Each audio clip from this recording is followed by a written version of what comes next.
Hello everyone, I hope that you are doing well. So without wasting any time, let's move to the newspaper. First we will identify the important news and then we'll move on to the analysis section. So this is Tuesday, May 12, 2022, The Hindu, Delhi edition. As usual, we'll be first identifying the most important news and then we'll go for a detailed discussion of the same. SC puts colonial sedition law on hold. Yes, we have to say this. Okay. And then SC slams government claim that only president has pardon power. No, governor also has pardon power. Only for death penalty related to death pardoning and related to court martial, president has exclusive power. Otherwise, governor has power in its own domain, right? We'll do this also. Odisha, Andhra Pradesh on alert over cyclone. Yes, there has been a cyclone called Asani. We'll just give it a brief read. SC gives split verdict on marital rape. Okay, we'll also give it a read. Not very detailed, but yes, we'll give it a read. Okay. Now let's see on the next page.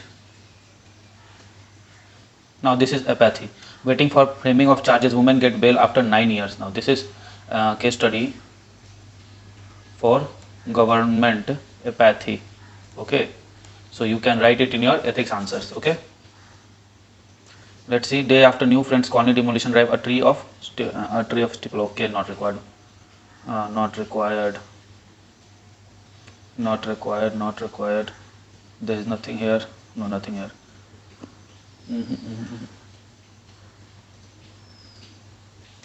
Okay, we'll see what it is, because this jute issue has been in news for some time, so we have to see it at least once. Okay. Rising internet addiction in children worries expert. Just we have to give it a brief read to see if anything is there. Okay. And overending grants in state not required. Wait for Karnataka cabinet. TV Thomas irrelevant. The news itself is irrelevant. Editorial, let's see. The bitter dispute over India's pandemic mortality. Again the same thing. Okay. So government versus WHO thing. Background, civil registration, data strength, the CRS. We'll see it very briefly. Right. Frozen sedition. Okay, we'll give it a read. I don't think we'll find anything here, but still a long way for termination as unconditional right. Medical termination of pregnancy act does not foreground women's right to decide. There has been a case recently where a rape victim has not been allowed abortion, right? So it is related to that only. Just know this thing. I don't think you will find anything a lot in this article. Just know this thing to write in women issues. Again, writing such things in examination also is very limited, scope very limited. Why? Because questions are not framed accordingly, right? You can have at most a point in some of the paper. Okay. Engage, do not dismiss. Measures are robust way to estimate pandemic impacts. Not required. The winners and the losers of the war. India has neither lost nor gained anything by refusing to condemn Russia invasion of Ukraine. Okay. From Bharat to India. Given the diversity and complexity of India, the only constitutionally valid common denominator is citizenship. I don't think there would be anything. So, yes, in this article, maybe you can give it a read. Yes, India has, according to the author, neither lost nor gained anything. But we were not there to gain anything from this crisis.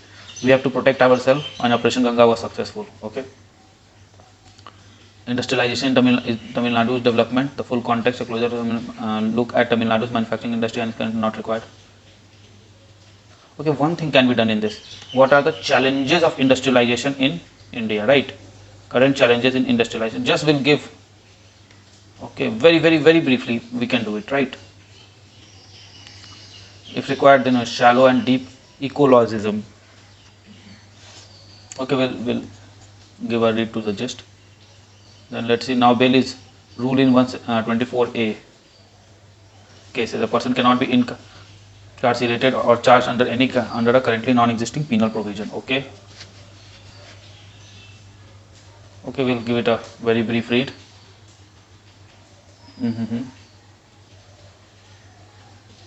Concern on martial rape is legitimate. Judges not required. Women suffer panic attack after missing flight. Not required.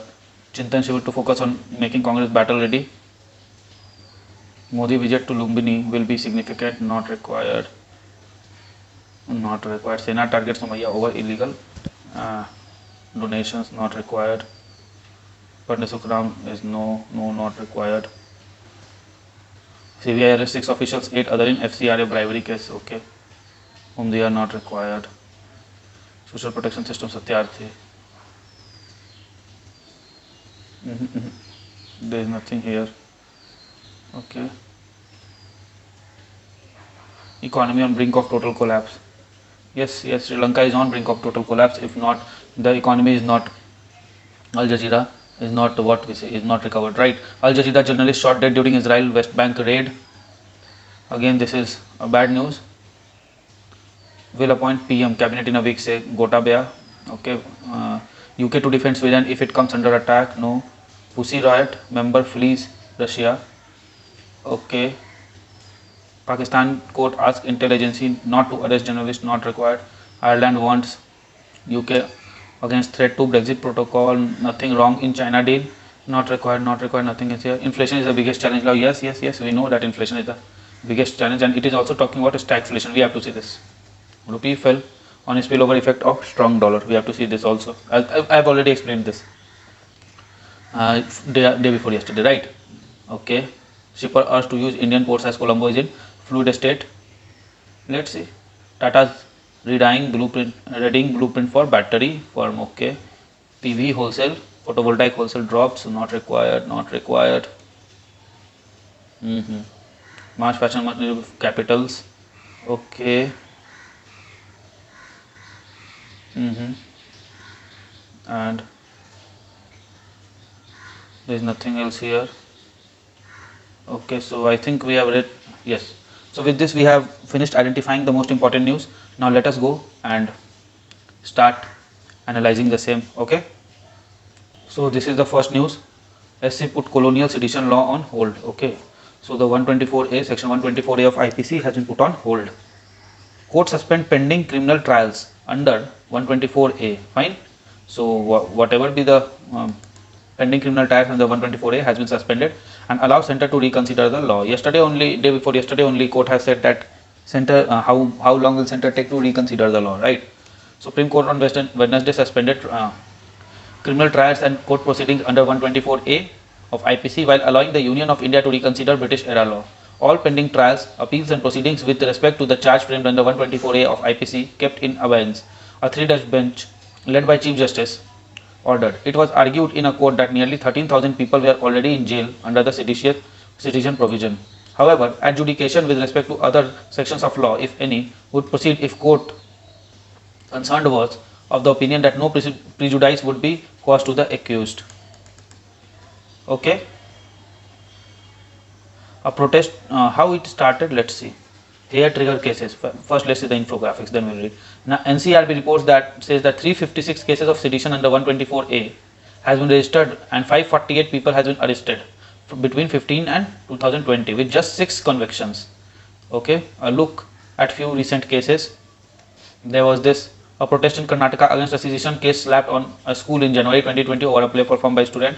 Disha Ravi, the 21-year-old Bengaluru-based environment activist, was arrested by Delhi police for allegedly creating and disseminating a toolkit on farmer protest. Granting her bail on February 23, court said that offence of sedition cannot be invoked to a minister to the wounded vanity of the government. Okay, cannot be invoked to a minister to the wounded vanity of the government. Okay, Kashmiri students were there.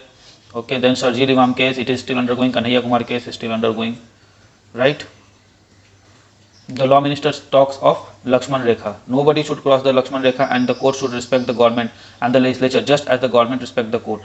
Okay, said the law minister Kiren Rijiju on Wednesday after Supreme Court stayed sedition proceedings. Several parties including Congress, CPI, CPIM urged the court to quash the law without waiting for government to complete its review exercise. Speaking to the reporters, he said, we respect each other. The court should respect government, legislature. The government should also respect the court. We have clear demarcations of boundary and the Lakshman Rekha should not be crossed by anybody. Look. Okay. Now what is my take on this sedition law, right? Yes, it is a draconian law and it is abused by the state in many of the cases. It is true. But that does not create a ground for its complete removal. And it should also not be seen that, oh, it was given in or it was made during the colonial era, so it is not good per se, because IPC itself was compiled during colonial era, right? So IPC itself is not bad in today's perspective also. The crimes that were there during during the colonial era, like theft, intimidation, rape, murder, road robbery, etc. These are prevalent today as well. So why to slam a law, or why to label a law that it has a colonial legacy, so it has to be removed? No, this is not a proper explanation in my views, right? And the second thing is that no amount of abuse can actually be a reason for removal of the law, because in that cases there are also conditions where the women are misusing rape laws, or the men are misusing other laws, or the officers are misusing the guarantee the various available powers to them, or the take for example ASFPA, Armed Force Special Power Act, right, in Northeast, that is it is being misused, but it is not removed. Why? Because it may be needed sooner or later. Yes, there should be a restraint on using such laws, like use of section 124A or AFSPA, right? These should be used very reasonably and in a very restraining manner. It should not be put here and there every time everyone wants, then they put these things. This should not be done, right? So in this context we should see it that the law per se may not be very good or may not be very bad. It is the utility of the law that makes it good or bad. So if there is a restraining use, okay, restraining use of such law, then there is no need to remove it, right? And the other things are that the opposition and several parties are saying to quash the law. When they will come to power, they will also use this law in the same manner. Okay, government always try to curb the civil liberties of the people. Okay, and it is the opposition who should act as in a more godly fashion and be more reasonable, not like this, that okay, it should be proper, it should be quashed, or it should be used, like government is saying that I will use it anyhow, and the opposition is saying that quash it. Supreme Court do get in doldrum in such things. Both all the stakeholders should understand that no, a restraining use would be better than removal of such things, right? Because if such sedition laws are actually removed from our IPC, then what will happen? Then one thing is for sure, that every other person will try sedition, and sedition is a crime, was a crime, and will always remain a crime, because it is not crime against just nation, it is crime against every individual in the society. Okay, so let's move further. SC Slams government claimed that only president has pardon power. It reserves order in Perarivalam case. Okay, a claim by center that president and not Tamil Nadu governor has exclusive power to decide the plea for pardon by Rajiv Gandhi assassination convict drew flag of Supreme Court. A 3-judge bench said that government argument, if taken on face value, would leave Article 161 a dead letter. Okay, this is a good keyword, right? So according to you, the power to grant pardon is exclusively of the president, where in that case pardon granted by governor through the history of this nation across the states are null and void. Okay, the court said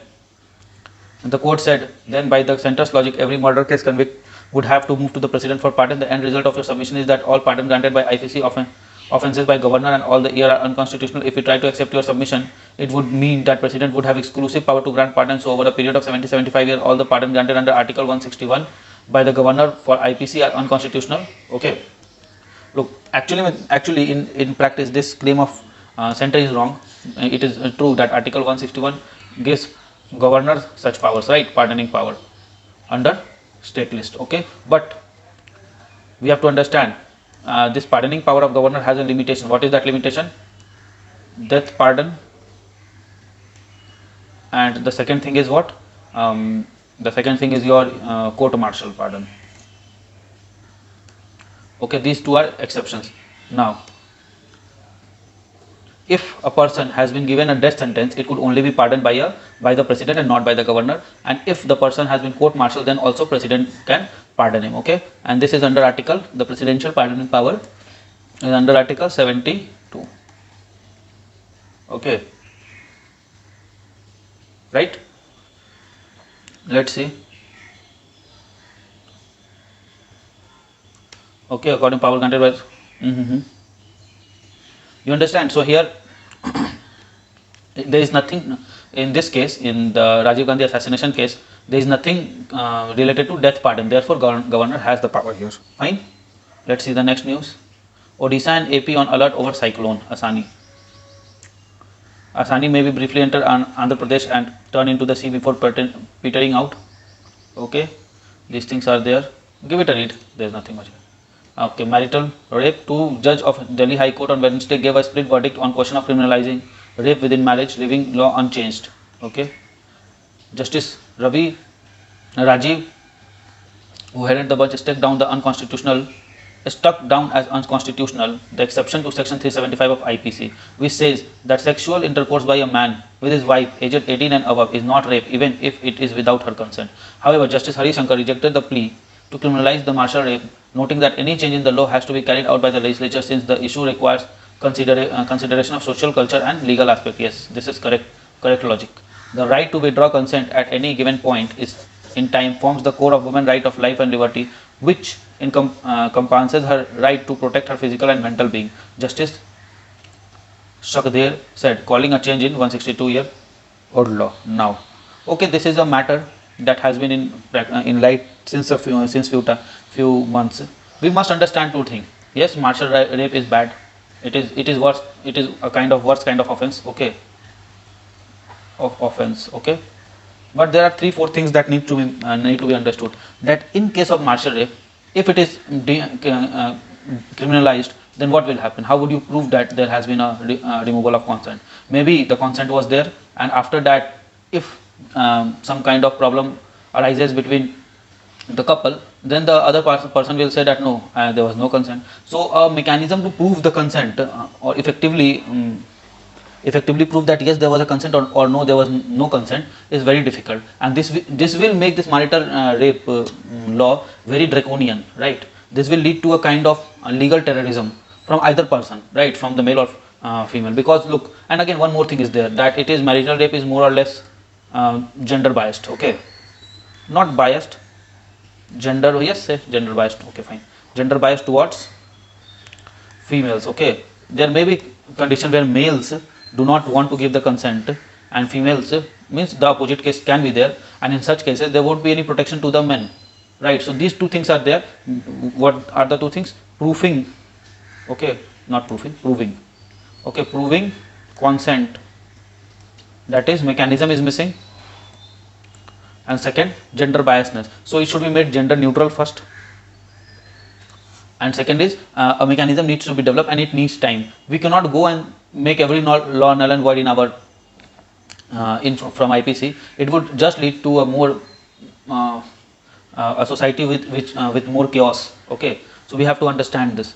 As far as this is concerned, yes, the second judge, I see eye to eye with the second judge that law has to be carried out by the legislature. Okay, because there is a concept of separation of power, since the issue requires action of social, cultural and legal aspect. Fine. Now before doing this, we have to also think about UCC, Uniform Civil Code, because if we have a UCC, then only these things can be better understood and better legislated, right? UCC will lead, a Uniform Civil Code will lead to a uniform way of marriage, a uniform way of divorce, and other civil liberties will become uniform across the population. Because once you make a law regarding this marital rape, would it be applicable only to a religion or only to a what we say, only to a particular section of society? No, it won't be applicable to everyone, but everyone have different marriage law, right? So these things are there. And what will you do if they get into a contract where the consent is already written, like in their like there is a contract where they will say that in our relationship there won't be anything called contract consent, then what will they do? So these things will be a problem, and I don't see law coming towards it in near future. Yes, it is a kind of offense, it should not be there, but again proving it is a very difficult task, and we need a mechanism before that. Okay, a robust mechanism that needs to be developed, and I urge all the stakeholders to develop such mechanism so that a proper liberal society can be formed. Fine. So let's see, I've already said case study, this is a case study, so you just give it a read. There was nothing much there. Okay, Calcutta High Court directive to jute commissioner on raw jute. Okay, let's see. Refix price if it seems the notified rate cannot be adhered to despite all efforts. High Court on Wednesday directed jute commissioner to review and refix the rate of raw jute if notified rate cannot be adhered to. Okay, and it should be reviewed frequently. Okay, there has been a challenge in jute prices. Okay, fine. Let's see. Rising internet addiction in children worries expert. They say recognizing symptoms, seeking immediate medical helps are important. A majority of 67% who walked into the internet de-addiction clinic at government Oman Duar Medical College Hospital were adults. But what was talking to psychiatrist on call was that 10 of them were aged 5 to 10 and 13 of them were 11 to 18. Okay. 14-year-old boy who was brought by his mother with complaints of abnormal hand movement, staying awake late at night to play mobile games, academic decline and lack of interest to write board examinations. The boy, according to doctor, stayed awake till 3 am to play mobile games and compete with friend. He has lost weight and appetite had reduced. Okay, these things are problem, right? When he was assessed at the center, he appeared thin for his age. He avoided eye contact and answered only in monosyllables. The treatment was initiated. He was counseled regularly once every 4 days and his gadget use was restricted to 1 hour per day. His progress was monitored. He was also started on medication. Eventually his abnormal hand movements reduced and his appetite improved, psychiatrist says. Okay, fine. Use of gadget has become necessity for children and adolescents due to conduct of online classes during pandemic. However, many become addicted to this gadget. As a result, they show less improvement in their studies and all those things. The clinic, which has launched in December, has been catering to clients. Okay, fine. There is a thing. She pointed out at a practice of giving gadgets to toddlers to watch nursery rhymes while being fed. We find speech delay occurring in toddlers due to high internet use. There is a delay saying even the basic word. Okay, we need to reduce all screen, including television, for children. Of 67 clients, there were 23 children, 44 adults. One of our assistant professor developed an internet addiction scale culturally suited for our client population. You understand this? So for toddlers also it is a problem. The speech, there is a delay in saying even the basic words like ma, pa. Fine. So this is a problem. Write this as a example of internet addiction. Actually, you can use this in substance abuse also. Abuse examples as well. Okay, this will fetch you another half marks. This is a very good point there. Okay. I don't think there was anything on this page. Okay, as usual we do these things at last, the editorial and text and explain pages, right? Let's see. Now bail is rule in 124A cases. Okay, same thing is there. A person cannot be incarcerated or charged under currently non-existing penal provisions. Okay. The court has made it clear that it has suspended Article 124A in present form until further orders. With this order, bail in 124A cases can become a rule. Yes, bail is a good thing, but again we have to see what nature of crime it is, right? One thing that will be beneficial for this 124A, section 124A will be what? Will be a swift, actually a faster, not very swift, a faster legal procedure, right? Because this has led to more or less pendency of cases. The prosecutor knows that the cases are obviously very moves at a very slow pace, so let us slap 124A there and the person remains in jail for quite a few time. But what happens if the proceedings regarding 124A are dealt with as special courts, right? It would lead directly to making swift calls regarding 124A, and then prosecutor will also know that we will not be using this because this will lead to certain other circumstances. Okay, I don't think here we have anything else. We had a news on that economy page, no? Let's see.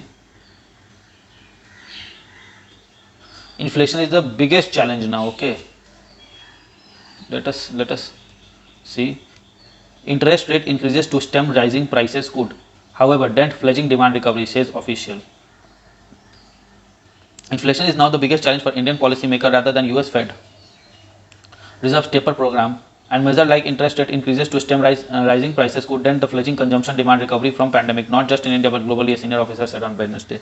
Means what? If you increase the interest rate, then money in the market becomes dearer and therefore consumption will get a setback, not just in India but in the entire world. Fine.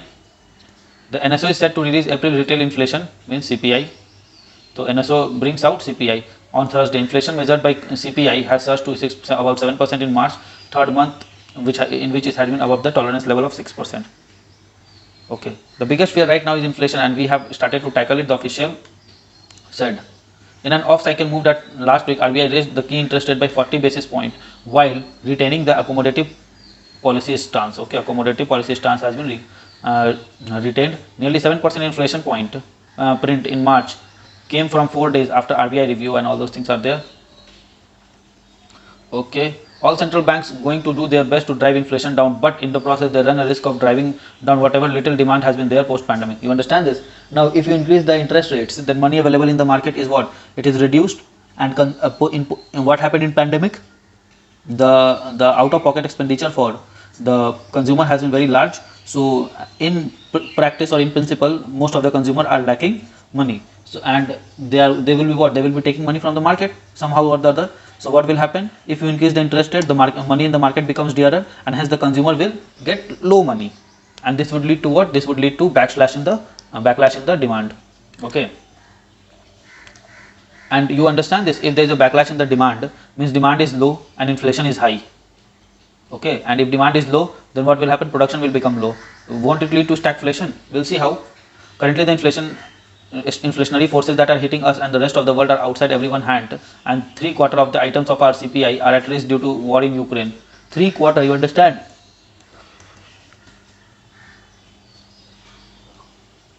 Okay, for doing too much now. Therefore this war has led to worsening of 3/4 of our CPI basket items, right? So what happens? We cannot do much here. Now stagflation scenario. Globally stagflation has moved from being risk to a baseline scenario, the official said. While RBI governor has been nudging the center and state to cut taxes on petrol and diesel to ease inflationary pressure, the official noticed that the spurt in global fertilizer prices would push up the subsidies sharply. It is difficult trade-off to make. If excise duty on petroleum products are cut by say 5 rupees a litre and higher borrowings are resorted to for funding the fertilizer subsidy bill, it will push up the fiscal deficit as well as the yield on government debt even more. You understand now? There stagflation. How stagflation will come? Look, what happens? Increase in repo rate will lead to dearer money. It will lead to what? Availability, right? Now if the dearer money is available, means decrease in consumption, which itself will drag down the demand. Means consumption means what? Demand has been dragged down, which will lead to fall of production, right? Or stagnation. Why stagnation? If there is no fall of production, there won't be an increase in production, so it will lead to stagnation. And already there is inflation, right? Inflation is there in the economy, and there is stagflation as well, stagnation as well, so it will lead to what? Stagflation. Okay, so this is the present scenario. It will lead to stagflation, and stagflation, you know, is marked by what? Is marked by unemployment, which is already at high in India, about 7 to 13%. It has been seen in recent 1.5 years, right? Unemployment has been there. CME gives, okay, and unemployment again, reduced production, okay, reduced consumption, but high inflation. So these are the challenges of inflation and stagflation that we may face in coming future, right? And the second thing it is saying that to curb inflation, the second thing is being done what? To cut duty on petrol, okay, or diesel. Now, but it will lead to what? It will lead to lower fiscal space for government, and as it is expected that fertilizer subsidy has to be increased because of increased fertilizer prices in global market, it will lead to what? It will lead to non-adherence to which law? What is the name of that law? I'm not getting the name of that law. FRBM, yes, FRBM Act, right? Which again will lead to answering in the house and all those things. Okay, so these are the problems involved here, right? Cut. The next one is rupee fell on spillover effect of strong dollar. How strong spillover effect means? Due to strong dollar, others were weakened. And how strong dollar become? Due to Fed increasing rates. Okay, the rupee fall to all-time low, and the decline in India's forex reserve is not driven by capital outflows but a spillover effect of stronger dollar scenario, officer said on Wednesday. While RBI has been intervening in forex market since Monday, the idea was not to hold or aim to keep the rupee at certain level but to prevent jerky moves. Okay, there is no fixation about any particular value. It is not as if there is an attempt to resist the level being breached, but there should not be jerky movements. Okay, the interventions has helped the currency to appreciate to 77.25 to a dollar on Wednesday from Monday 77.46. Okay, despite the speculation that forex reserve has fallen below $600 billion due to such market intervention, the officer said that the scale of intervention was not that large and it was mainly attributed to valuation loss in forex holding. Okay, so it was mainly due to valuation losses. Okay, in non-dollar currency, a dollar was appreciating against advanced economic currencies as well. Fine, there are adequate reserves to fund 18 months of import. FDI levels are at high as last year, and foreign institutional investors are making beeline for Indian debt now. Okay, that's an easy article. If you don't understand, give me a write to me in the comment box. I'll come to it one more time. Okay, so with this we have come to end of analysis of the news. Now let us go and analyze the editorial, op-ed and text and context pages, right? So this is our first editorial, frozen sedition. Okay, the government must heed the spirit of Supreme Court order and help prevent misuse of sedition law. Yes, this is something correct. Prevent the misuse, not just get rid of the law, but it should be done in such a manner that the misuse should be prevented. Such mechanism needs to be developed in a substantial blow in favor of free speech. The Supreme Court has effectively suspended the operation of sedition provisions. All pending trials, appeals and proceedings with respect to the charge framed under 124A be kept in abeyance. Okay. Now 124A of IPC criminalizes any speech, writing, representation that excites dissatisfaction against the government. The court has recorded its hope and expectation that government at centre and state will refrain from registering any fresh case under 124A or constituting with any investigation taking any coercive measures under it. The hope that expectation arises from Union government own submission that it has led to re-examine and reconsider the provision as part of Prime Minister's effort to scrap outdated law. Perhaps the realizing the order may also be enough to deter thin-skinned and vindictive government and politically pliant police officers from invoking against the detractors and dissenters. The court has given liberty to people to approach jurisdiction of court if any fresh case is registered for sedition. And all those things are there. Okay, so court has said that no fresh case, the centre and the state should refrain from registering any fresh case. That sedition law is being persistently misused and has been recognized years ago, and court have pointed out that police authorities are not heeding to limitations imposed by 1962 Constitutional Bench of Supreme Court what constitutes sedition. The court upheld the section only by reading it down to mean that it is applicable only to acts involving intention or tendency to create disorder, disturbance of law and order and incitement to violence.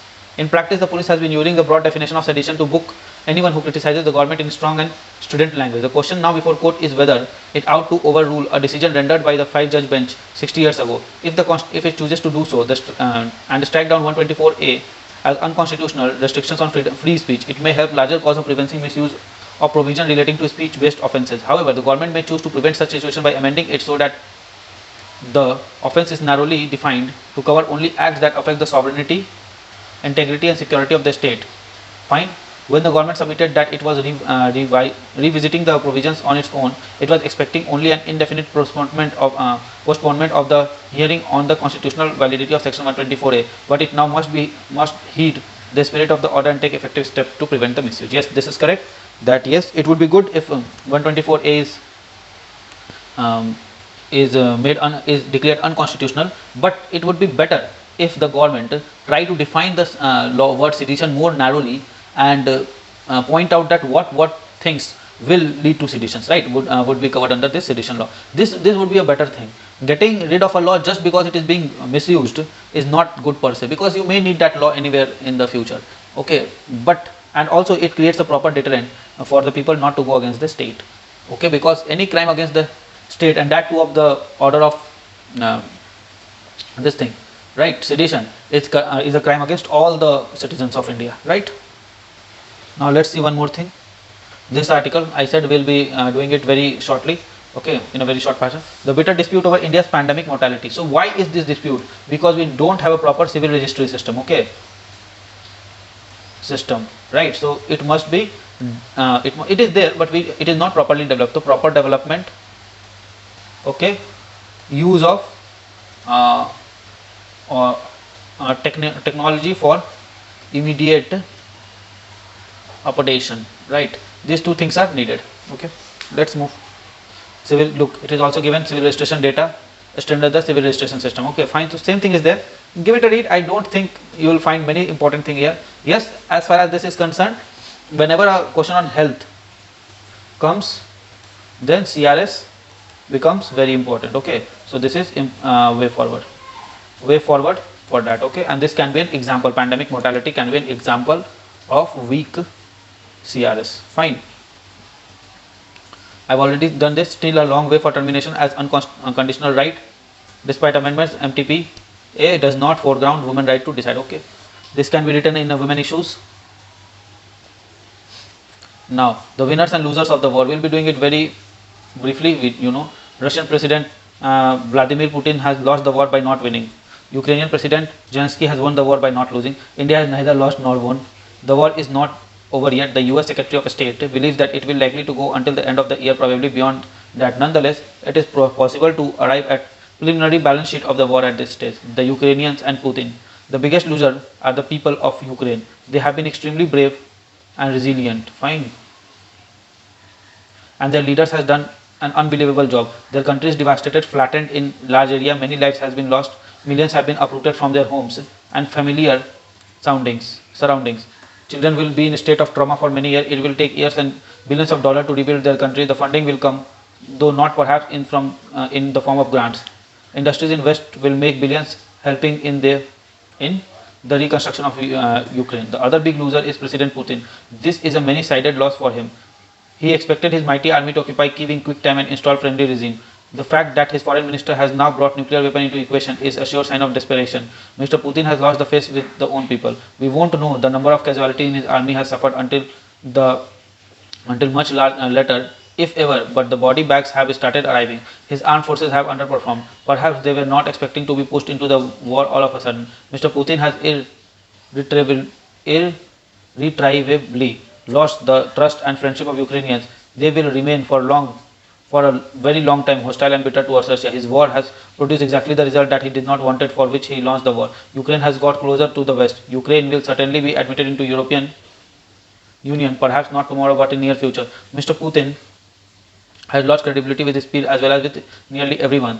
The reason dictated for Mr. Putin to launch the war was to keep NATO from getting closer to Russia's eastern border. His distrust to West is justified, keeping in mind his history of broken commitments and promises by the West to Mr. Putin predecessors at the highest level about not extending NATO scope 1 inch closer to Russian border. But his war has produced exactly the opposite result. He has succeeded in ensuring NATO will come even closer to Russia border. Sweden and Finland will likely to be joining NATO soon. Russia will be truly hemmed in by the NATO.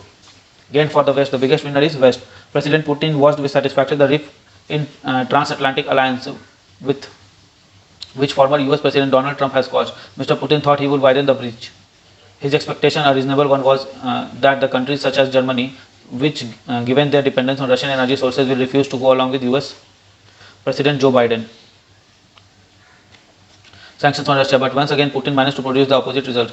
Germany and others will no doubt suffer considerably by reducing, eventually cutting off energy supply from Russia, but they have committed themselves to phase out Russian import oil by end of the year. And Mr. Biden is pursued to mend fences with the Crown Prince of Saudi Arabia. Europe will also be able to enter energy crisis without much pain. In case with summer not too far, the demand for energy will decline significantly. Look, these are okay. Other things I may agree, but this thing I will not agree. Why? Because energy dependency is important for all, and they say that they will cut by end of this year. Not possible. Not at all possible. Let's see. There's no more time left in the year. Okay. The West also gain economically. Industry in the West will make billions helping the reconstruction of Ukraine. The billions are spending on sending critical weapons and other material to Ukraine, all at expense of their own countries. Yes, petrol prices high have been seen, but they seem to be peaked and now will falling in some places. Countries with dilemma. China is facing more acute dilemma than India. It has enormous stake in the West in terms of trade and technology. Its two-way trade with US and EU in many times more than that. That its trade with Russia. Europe and US will have warned China of serious consequences if it helps Russia evade sanctions by enlarging the scope of yuan ruble trade. At the same time, China would hate to see President Putin lose the overthrown. President Biden has openly called for regime change in Moscow. Subsequent attempt by his official to explain his word do not carry conviction. For Chinese Communist Party, ensuring continued improvement in living standard of the people in a sine qua non for its survival power. China growth rate has plummeted over the last few years. Okay. Sitting on the fence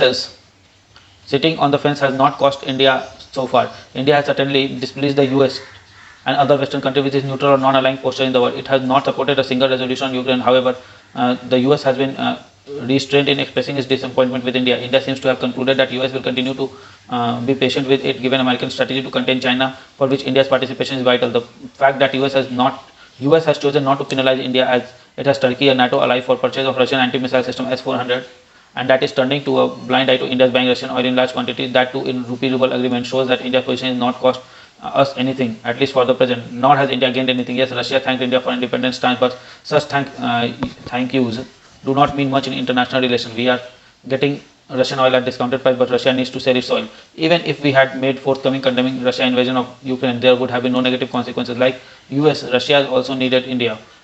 When Indian weapons have proved to not when Russian weapons have proved not to be so effective, the demand for Russian weaponry will decline globally.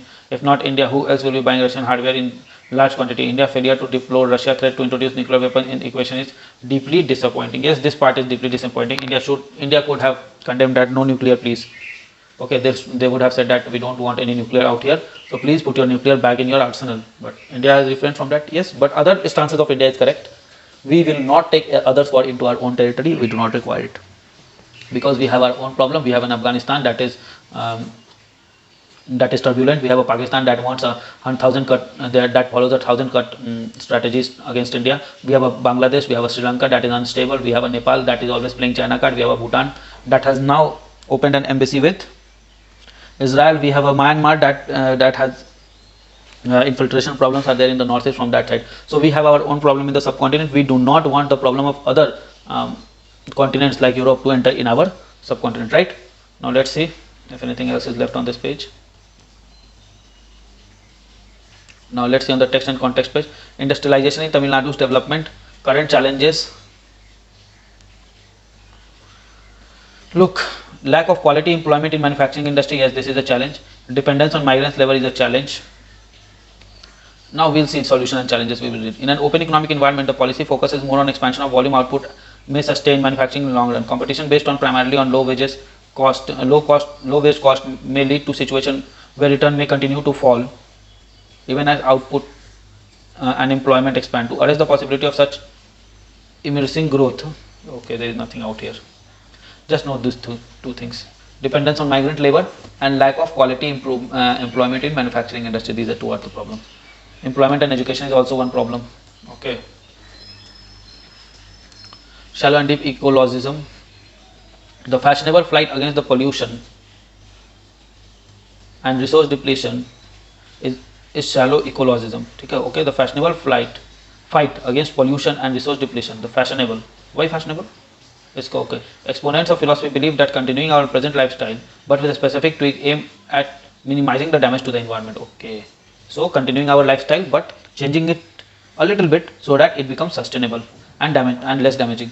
Deep ecologism believes that humans should radically change their relationship with nature. This is called Gaianism. Okay. Its proponents reject shallow ecologism. Okay, then your shallow ecologism is nothing but what we say.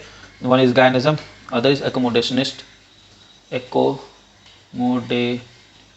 Okay, this is there. I understand it now.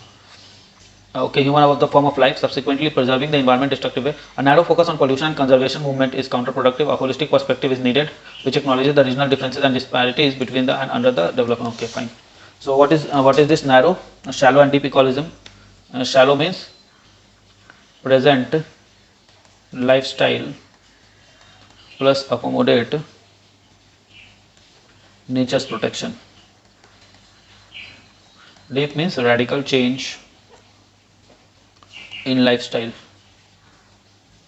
therefore protect nature. Fine. Okay, let's see if anything else is remaining. Okay, so with this we come to end of today's newspaper analysis. It was a very big read, a long read today. Fine. Okay, as usual, your homework, write down in comment box